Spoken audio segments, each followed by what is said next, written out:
A repercussão do trágico acidente que vitimou 2 mulheres na Avenida Almeida Barreto, em Campina. Minha vida acabou, né? Só tinha ela, mulher de irmã, de sangue. Após 9 meses de enfrentamento à pandemia, a situação atual da Covid-19 no estado ainda preocupa a Secretaria de Saúde. Está perto do fim o prazo para a retirada do saque emergencial do FGTS. E ainda, Campinense realiza eleições suplementares e clube já tem novo presidente. Hoje é segunda-feira, 28 de dezembro de 2020. O Borborema Notícias está no ar.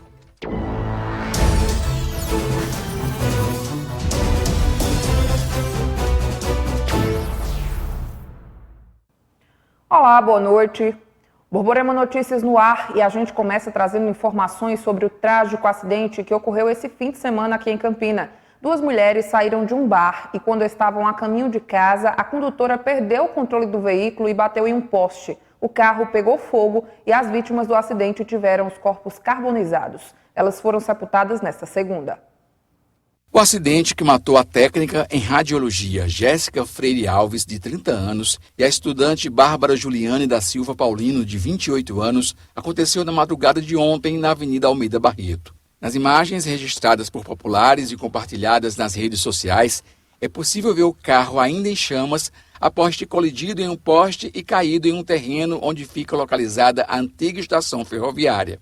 De acordo com o tenente Suélio, já passava das 2 horas da manhã quando o corpo de bombeiros foi acionado. Quando chegamos ao local, vislumbrando toda a situação, todo o cenário, né? O poste estava com o transformador pipocando, né? Como quem disse, estourando, né? E o carro estava em chamas. O pessoal fez o combate e visualizou já os corpos, né? Deu para constatar porque era bem evidente, né, a questão da carbonização, que se encontrava os 2 corpos das 2 vítimas. Ainda segundo o tenente, informações dão conta que as vítimas teriam discutido dentro do carro. Um dos relatos é que elas estavam brigando dentro do próprio veículo. Tiveram uma contenda e, segundo o próprio motorista, viu um motorista de outro carro atrás que visualizou essa situação. Inclusive, elas tinham discutido no restaurante de onde elas haviam saído. E aí elas entraram nessa discussão e ocasionou esse acidente. Durante o acidente, parte da rede elétrica ficou danificada, assim como os fios de internet. Já era tarde deste domingo, quando funcionários dessa empresa conseguiram terminar o serviço. Apenas no final da tarde é que a família de Jéssica conseguiu a liberação do corpo. Antes do cortejo com o corpo de Jéssica seguir para Olho d'Água, do sertão paraibano, os familiares pararam para que os amigos fizessem a última homenagem. Momento de muita comoção. Quando bateu no portão, aí o moço falou que o carro era no meu nome. Aí o moço falou que tinha um veículo meu que tinha se envolvido em um acidente e as 2 pessoas tinham morrido carbonizadas. Só lamentar mesmo, agora chorar, né? Só o que eu tenho. Eu não sei nem o que falar mais. Minha vida acabou, né? Só tinha ela, mulher de irmã, de sangue.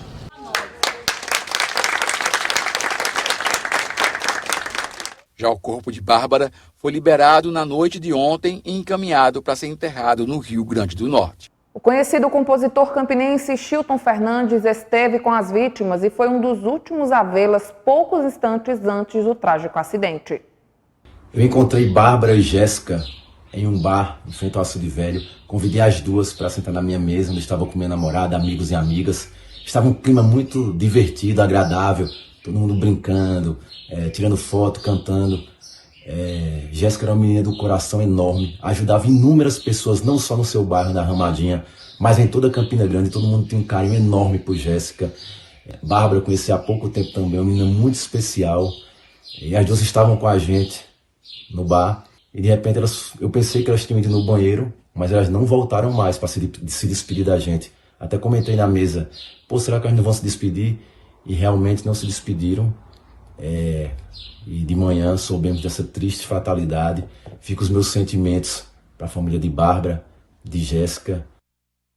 As agências bancárias continuam sendo alvo dos bandidos em Campina. Desta vez, eles atacaram o Banco do Brasil do bairro da Liberdade. Marcos Vasconcelos tem os detalhes.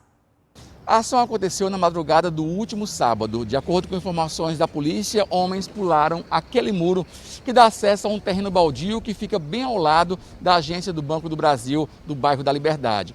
Eles furaram um buraco na parede e conseguiram entrar na agência. Lá, conseguiram retirar todo o dinheiro de um dos caixas eletrônicos. A ação durou aproximadamente 5 horas. Mas o detalhe, os bandidos fizeram isso de 1h da manhã e o alarme da agência só soou às 9h da noite.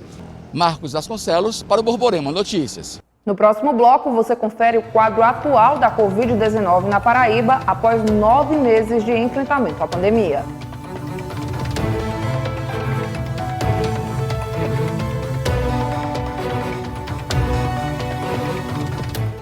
Nós vamos acompanhar agora como está a situação da Covid-19 no estado da Paraíba após 9 meses de enfrentamento à pandemia. O momento atual preocupa a Secretaria Estadual da Saúde e prevenção ainda tem sido a palavra de ordem. Na próxima quinta-feira, último dia de 2020, fará um ano que foram registrados os primeiros casos da Covid-19 no mundo. E quem diria que a doença, que começou no interior da China, alcançaria toda a Terra?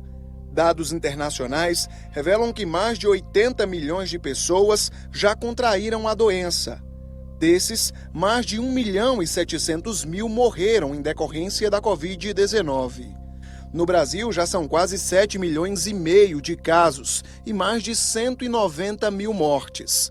O primeiro caso da doença no Brasil foi registrado em fevereiro.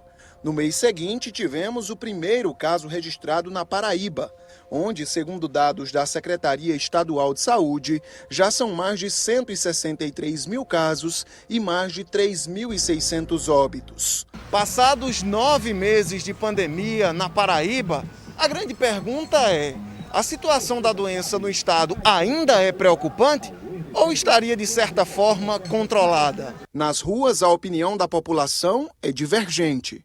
Para mim está controlado, porque tudo eu tenho fé em Deus.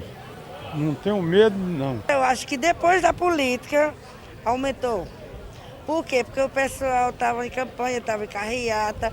E agora, ultimamente, é os bar final de semana, tudo cheio, lotado, o pessoal sem usar a máscara. Segundo este especialista, que é pesquisador da UFCG e acompanha a evolução de casos no Brasil e na Paraíba desde o início da pandemia, a oscilação tem marcado a pandemia na Paraíba, de acordo com o nível de relaxamento da população. De outubro para cá, como eles passaram a se comportar?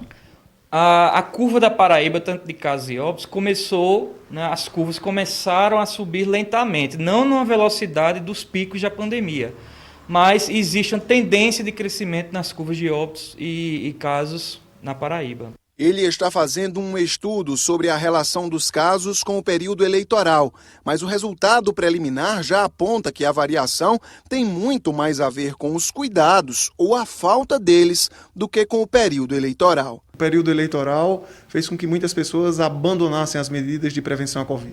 Eu acredito que há uma certa influência, né? Mas talvez os números que foram decaindo, né, ao longo de setembro e outubro, né, fez com que as pessoas pudessem também ter uma falsa sensação, né, de que a Covid estava controlada, quando a gente nunca chegou a controlar a Covid, né, o Covid na Paraíba. Neste começo de semana, o Estado está divulgando a 15ª avaliação do Plano Novo Normal, que mostra um aumento do número de cidades em bandeira laranja, que é a que está logo acima da situação mais crítica. Por isso, a palavra de ordem é precaução. A situação segue bastante preocupante. E para que nós possamos voltar a melhorar em todo o estado, não há dúvida nenhuma, tudo depende do nosso comportamento. Então, lembrar, use máscaras com frequência todas as vezes que estiver fora de casa. Não se aglomere em hipótese nenhuma. Agora não é hora de festas, celebrações, festividades, almoços e jantares fora de casa. A vacina Coronavac, que está prevista para chegar à Paraíba no mês de janeiro, ainda não atingiu 90% de eficácia em testes no Brasil. Porém, o percentual é superior a 50% e está dentro do que é recomendado pela Organização Mundial da Saúde. O secretário de Saúde do Estado, Geraldo Medeiros, falou sobre o assunto. Confira. A eficácia da vacina Coronavac está acima de 50%, conforme a previsão dos especialistas. Consequentemente, não haverá nenhuma solução de continuidade em relação ao planejamento da vacinação no estado da Paraíba. A vacinação será realizada dentro da programação idealizada pelo governo federal. O ministro Pazuello já acenou de que a distribuição das vacinas será uniforme entre todos os estados. Consequentemente, não haverá direcionamento de vacinas para cidades, e sim o governo federal distribuirá para os estados e os estados estarão distribuindo uniformemente, no caso da Paraíba, para todos os 223 municípios indistintamente. Então, os paraibanos podem ficar tranquilos que, segundo a referência do governo federal, nós teremos a vacina provavelmente no dia 21 de janeiro, chegando aos estados, e em fevereiro será iniciada a vacinação dos grupos de risco durante fevereiro, março e abril, e posteriormente os outros grupos da população. E o DPVAT, seguro destinado a indenizar vítimas de acidentes de trânsito, terá um novo administrador a partir do dia 1º de janeiro de 2021. Quem traz os detalhes para a gente é a nossa correspondente em Brasília, Fernanda Martinelli. Você sabe qual a função do DPVAT? O seguro obrigatório, que foi criado em 1974, funciona como um fundo de indenização para vítimas de acidentes de trânsito envolvendo veículos motorizados em todo o país. Esse seguro é pago anualmente, junto com o IPVA e o licenciamento de carros e motos. O seguro oferece cobertura nas seguintes situações: morte, com indenização no valor de R$ 13.500, invalidez permanente, definido conforme o local e a gravidade da sequela, com valores que também podem chegar a R$ 13.500, e o reembolso de despesas médicas e suplementares, no valor de até R$ 2.700. Porém, uma medida provisória editada pelo presidente da República, Jair Bolsonaro, determinou, no final de 2019, que esse seguro fosse extinto, alegando má gestão da seguradora Líder, que inclusive está sendo investigada pela Justiça por mau uso dos recursos do DPVAT. A MP acabou não sendo votada pelo Congresso Nacional, porém, devido às investigações da SUSEP, órgão ligado ao Ministério da Economia, a seguradora Líder teve que devolver mais de R$ 2 bilhões referentes ao pagamento de despesas irregulares com o dinheiro do DPVAT entre os anos de 2002 e 2020. Por causa dessa decisão, a empresa anunciou que não vai mais administrar o seguro. Com isso, a administração do DPVAT ficará sob responsabilidade do governo federal a partir de 1º de janeiro de 2021. Baseado nessa decisão, o Ministério da Economia definiu que o pagamento deixa de ser obrigatório nos anos de 2021 e 2022. A alegação da equipe técnica do Ministério é de que a seguradora Líder, que é obrigada pela lei a receber os pedidos de indenização pelos próximos 3 anos, tem um caixa de R$ 9 bilhões, o que arcaria com as despesas dos mais de 300 mil pedidos que são feitos anualmente até 2023. A decisão da suspensão do pagamento do DPVAT valerá até que a SUSEP defina uma nova gestão para administrar os valores pagos por motoristas e que o Congresso Nacional defina qual será a situação do seguro nos próximos anos. E amanhã o prefeito de Campina Grande, Romero Rodrigues, estará no programa Hora do Povo, fazendo uma avaliação dos 8 anos de mandato à frente da Prefeitura de Campina Grande, as eleições 2020 e o seu futuro político. A Hora do Povo começa às 1h15 da tarde, logo após a patrulha da cidade. Veja a seguir, após eleições neste domingo, o Campinense define novo presidente do clube.